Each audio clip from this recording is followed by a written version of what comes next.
સુરતના નર્સિંગ એકેડમીના 50થી વધુ વિદ્યાર્થીઓ પાણીમાં ફસાઈ ગયા હતા। ખાડીનું પાણી એકેડમી સુધી ઘૂસી આવતા વિદ્યાર્થીઓ ફસાયા। સુરતના પર્વત પાટિયા ગોદાદરા ગામમાં આવેલી એકેડમીમાં ખાડીનું પાણી ઘૂસી ગયું હતું। પાણી ઘૂસ્યા ત્યારે 50થી વધુ વિદ્યાર્થીઓ ફસાયા હતા, જેમને ફાયર બ્રિગેડની ટીમે રેસ્ક્યુ કરીને બહાર કાઢ્યા હતા।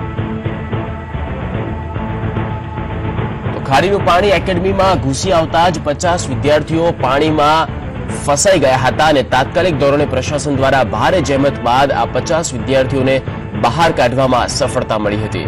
તો જે પ્રમાણે આપ જોઈ શકો છો એકેડમીમાં કેવી રીતે પાણી ભરાઈ ગયા છે। સંવાદદાતા આઝમ સાલે ફોન લાઈન પર વધુ માહિતી સાથે જોડાઈ ગયા છે। આઝમ, સુરતમાં જે એકેડમીમાં પાણી ભરાવાની જે ઘટના બની, સમગ્ર ઘટનાનો ચિતાર આપશો। અત્યારે હાલ શું પરિસ્થિતિ છે?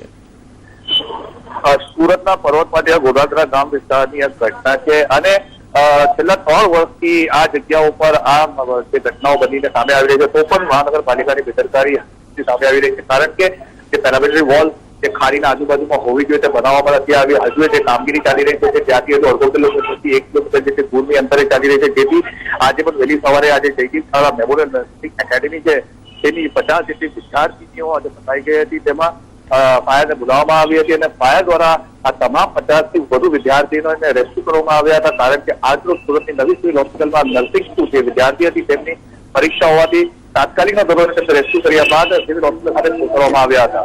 જી આઝમ, જે પ્રમાણે એકેડમીમાં પાણી ઘૂસવાની ઘટના બની છે, કેટલા ઇંચ સુધી હતું અને અત્યારે હાલ કેટલું પાણી ઓસર્યું છે?